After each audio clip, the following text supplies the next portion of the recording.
ప్రతి ఒక్కరు రౌడీజం మాట్లాడతాడు, మాట్లాడితే నన్ను లేపేస్తా ఉంటారు. అంత ఈజీగా ఉన్నామా? ఏంటి వితండవాదం, ఏంటి సైకో ప్రవర్తన? ఎవరైనా మాట్లాడితే వాళ్ళ మీద విరుచుకుపడిపోయి దాడులు చేస్తారు. ఏమీ అనకుండా ఒక పేపర్ మీద ఇంత రాద్ధాంతం చేస్తున్నావే.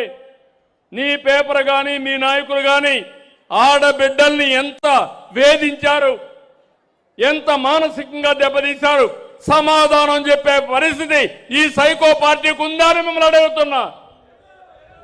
వీళ్ళు కావాలన్నా మీకు అని అడుగుతున్నా ఇప్పుడు.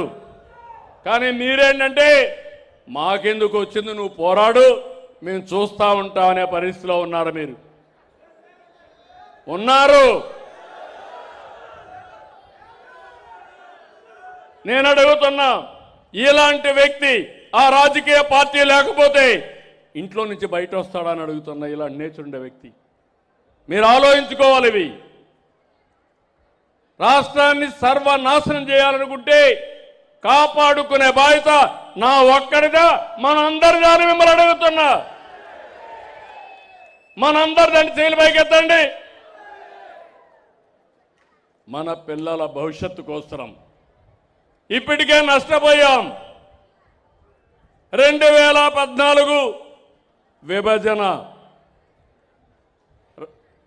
రాజధాని లేని రాష్ట్రం, ఆదాయం లేని రాష్ట్రం, తక్కువ ఆదాయం వచ్చే రాష్ట్రం.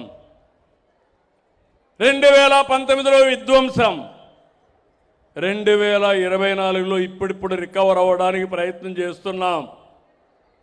కనీసం ఒక 10-20 సంవత్సరాలు ఉంటే ఎక్కడికక్కడ మనం ముందుకు పోయే పరిస్థితి వస్తుంది.